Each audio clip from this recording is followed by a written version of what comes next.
ترک تعلقات پہ رویا نہ تو نہ میں، ترک تعلقات پہ رویا نہ تو نہ میں، لیکن یہ کیا کہ چین سے سویا نہ تو نہ میں۔ ویڈیو پسند آنے کی صورت میں لائک کمنٹ ضرور کرے اور دوستوں کے ساتھ بھی شیئر کرے۔ تو آئیے چلتے ہیں کتاب کی طرف کی۔ سوات جلتا رہا۔ سوات کی خوبصورت وادی جو ہر دور میں امن و امان کا گہوارہ رہا ہے، آج خوف و دہشت کی علامت بنی ہوئی ہے۔ سیکورٹی فورسز اور مقامی طالبان کے درمیان گزشتہ چند دنوں سے ہلکی اور بھاری ہتھیاروں سے فائرنگ کا شدید تبادلہ ہو رہا ہے، جس میں دونوں جانب سے جانی نقصان ہو رہا ہے۔ تاہم طالبان کی جانب سے سرکاری ملازمین، پولیس اور سیکورٹی فورسز کے اہلکاروں کو سرعام ذبح کرنے سے عوام میں شدید خوف و ہراس پھیلا ہوا ہے۔ مولانا فضل اللہ کے ترجمان سراج الدین نے اپنے ایک اخباری بیان میں کہا ہے کہ سرکاری اہلکاروں کا قتل حکومتی کارروائی کے بعد عوامی اشتعال کا نتیجہ ہے، جبکہ حکومتی ترجمان کہہ رہے ہیں کہ حکومت نے سوات میں آپریشن شروع نہیں کی، بلکہ جہاں سے ان پر فائرنگ ہوتی ہے سیکورٹی فورسز وہاں جوابی کارروائی کرتی ہے۔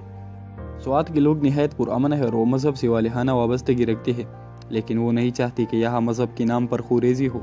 اسلام امن اور آشتی کا مذہب ہے اور وہ بھی گناہ انسانوں کی ہلاکت کی اجازت نہیں دیتا۔ زمانہ جنگ میں بھی اسلام نے انسانیت کی تکریم کا حکم دیا ہے۔ دوسری طرف جنرل مشرف محض اپنے اقتدار کو بچانے کے لیے پوری ملک خصوصاً پختونوں کے علاقوں میں بدامنی کا زہر پھیلا رہے ہیں۔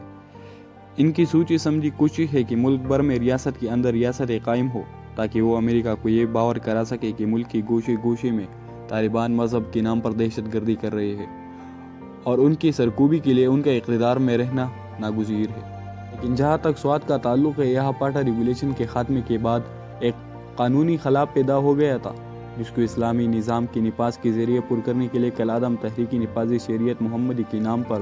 ملکن ڈویژن میں مولانا صوفی محمد کی زیر قیادت تحریک چلی تھی، جس میں 2 نومبر 1994 میں تحریکی کارکنوں نے سوات ایئرپورٹ اور ضلعی کورٹس کو اپنے قبضے میں لے لیا تھا اور پورے علاقے میں اپنی ریٹ قائم کر لی تھی۔ بعد ازاں حکومت نے مولانا صوفی محمد کے ذریعے یہ قبضہ ختم کرایا اور حکومت کی طرف سے وعدہ کیا گیا تھا کہ ملکن ڈویژن میں شریعت نافذ کر دی جائے گی، لیکن بعد میں حکومت نے اپنا وعدہ پورا نہیں کیا۔ سوات میں خودکش بم دھماکوں کا سلسلہ پہلی مرتبہ اس وقت شروع ہوا جب حکومت نے لال مسجد اور جامعہ حفصہ کے خلاف طاقت استعمال کی۔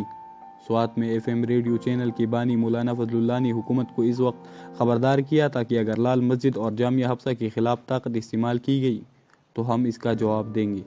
اس وقت حکومت نے سوات کی مخدوش حالات کو پیش نظر رکھتے ہوئے سوات میں سیکورٹی فورسز بھجوانے کا سلسلہ شروع کیا، جس کے رد عمل میں مقامی طالبان کی طرف سے خطرناک خودکش حملوں کا سلسلہ شروع کیا گیا، جس میں درجنوں سیکورٹی فورسز کے اہلکاروں کے ساتھ ساتھ عام لوگ بھی لقمہ اجل بنے۔ اس دوران حکومت اور مولانا فضل اللہ کے درمیان قیام امن کے لیے جرگہ کے ذریعے معاہدہ طے پایا۔ کچھ عرصہ تک دونوں فریقین نے معاہدہ کی پاسداری کی، لیکن جب مولانا فضل اللہ کے حامیوں کی طرف سے سوات کے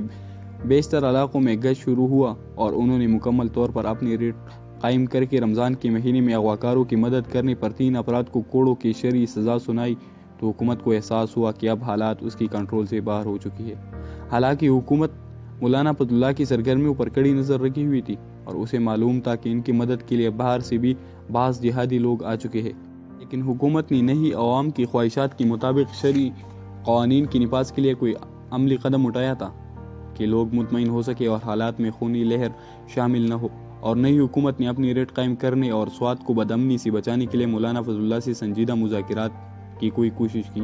بلکہ حکومت نے اس دوران سوات میں مزید سیکورٹی فورسز بھجوانے کا نیا سلسلہ شروع کیا اور مقامی انتظامیہ نے منگورا میں مقامی طالبان کو دیکھتے ہی گولی مارنے کا حکم جاری کر دیا،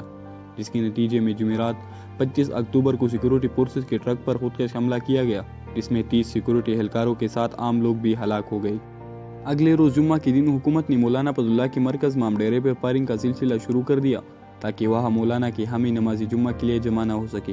کیونکہ اس مرکز میں ہر جمعہ کی نماز میں ہزاروں لوگ آتے ہیں اور مولانا فضل اللہ کی امامت میں نماز ادا کرتے ہیں۔ اس کے بعد تشدد کی جو لہر شروع ہوئی اس میں ہر لمحہ تیزی آ رہی ہے۔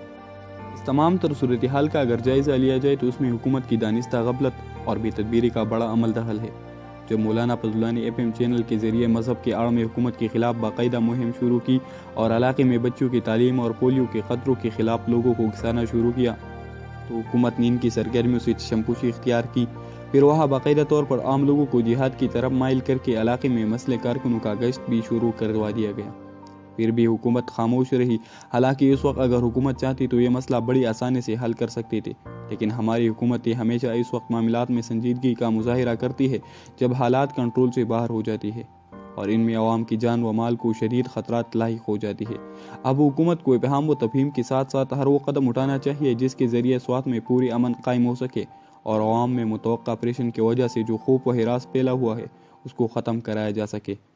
حکومت کی نااہلی اور کوتاہی کی وجہ سے حالات جس خطرناک موڑ پر پہنچ چکے ہیں اس کا تقاضا تو یہی ہے کہ علاقے کے معززین کے ساتھ رابطہ قائم کر کے حکومت ایک گرینڈ جرگہ تشکیل دے اور اس میں مولانا فضل اللہ کو شرکت کی دعوت دے تاکہ اس مسئلے کو افہام و تفہیم سے حل کرنے کی کوئی سبیل نکالی جا سکے۔ سوات کی پرامن علاقے میں باہر سے جو جنگجو آئے ہیں باہمی مذاکرات کے ذریعے ان کو فوراً سے بھی بیشتر واپس بھجوایا جائے، ورنہ سوات میں سیکورٹی فورسز اور ان جہادی قوتوں کے درمیان ایک نہ ختم ہونے والا معرکہ شروع ہو جائے گا، جس کے نتیجے میں سوات کے عوام کو مستقل طور پر شدید مشکلات کا سامنا کرنا پڑے گا۔ حکومت اس سلسلے میں جو بھی اقدام اٹھانا چاہے اس امر کو ضرور مد نظر رکھے کہ اس میں عام لوگوں کی جان و مال کے لیے کوئی خطرات پیدا نہ ہو اور علاقے میں مستقل طور پر امن بھی قائم ہو سکے۔ سوات کی عوام امن چاہتی ہے، وہ ہمیشہ پرامن رہی ہے اور صوبہ سرحد کی دوسری بعض علاقوں کی طرح انہوں نے کبھی مرکز کی مرضی کے خلاف عید تک نہیں منائی ہے۔ ہمیشہ رمضان کے روزے مرکز کے اعلان پر شروع کی ہے اور اسلام آباد کی طرف سے جب عید کا اعلان ہوا ہے تو انہوں نے عید اس کے ساتھ منائی ہے۔ حکومت کے خلاف مذہب کے نام پر جو مظاہرائی شروع ہوئی ہے اس میں بھی باہر سے آنے والی جہادی گروپ ملوث ہے۔ یہ جہادی گروپ کیسے آئے اور وہ اپنے ساتھ بھاری اسلحہ کس طرح لائے، ان سب باتوں کا باقاعدہ طور پر حکومت پاکستان کو علم تھا، اور وہ اگر حکومت چاہتی تو یہ جہادی نہ سوات میں داخل ہو سکتے تھے اور نہ ہی وہ اسلحہ اتنی آسانی کے ساتھ سوات لا سکتے تھے۔ جنرل مشرف نے امریکہ کی دہشت گردی کے خلاف عالمی مہم میں پاک فوج کو اس قدر ملوث کر دیا ہے جس کی وجہ سے امریکہ کی جنگ اب ہماری ہی سرزمین پر لڑی جا رہی ہے۔ امریکہ اس کے باوجود پاکستان کو مسلسل مطعون کر رہا ہے کہ وہ امریکی مقاصد پوری کرنے میں ناکام رہا ہے، بلکہ پاکستان کو اس کا صلہ یوں دیا جا رہا ہے کہ عالمی شہرت کے حامل ہفتہ وار جرید نیوز ویک نے اپنے تازہ شمار میں پاکستان کو دنیا کا سب سے خطرناک ترین ملک قرار دیا ہے۔ پاکستان کو یہ ساری سزا اس لیے بھگتنا پڑ رہی ہے کہ جنرل مشرف نے قومی مفادات کو نظر انداز کر کے امریکی مفادات کی تکمیل کے لیے پاک فوج کا مسلسل استعمال کیا، اس کی وجہ سے عوام اور فوج کے درمیان ایک وسیع خلیج حائل ہو گئی ہے۔ افسوس کی بات یہ ہے کہ جنرل مشرف نے یہ سب کچھ اپنے غیر قانونی، غیر سیاسی اور غیر اخلاقی اقتدار کے لیے کیا، اس میں پاکستان کی مفادات کو یکسر نظر انداز کر دیا گیا ہے۔ پاکستان اور امریکی مفادات کبھی بھی ایک نہیں رہی ہے، اس لیے جب تک جنرل مشرف امریکی مقاصد پورا کرتا رہے گی اس وقت تک پاکستان کی قومی مفادات پسی پشت ڈالی جاتی رہے گی۔ اگر جنرل مشرف آج اقتدار چھوڑ دے اور نئی حکومت ان کی پالیسیوں سے جان چھڑا لے تو یقین جانیے کل سے ملک کی مجموعی حالات میں بہتری کے آثار نمودار ہونا شروع ہو جائے گی۔ خدا کے لیے ملک کو مزید افغانستان اور عراق کی طرح خانہ جنگی کی بٹے میں نہ دھکیلے، اصلاحی احوال کے لیے کوئی بڑا اقدام اٹھا دیجیے، ورنہ آج وزیرستان اور سوات آگ میں جل رہے ہیں، کل یہ آگ اسلام آباد، لاہور، کراچی اور ملک کی کونے کونے میں پھیل جائے گی۔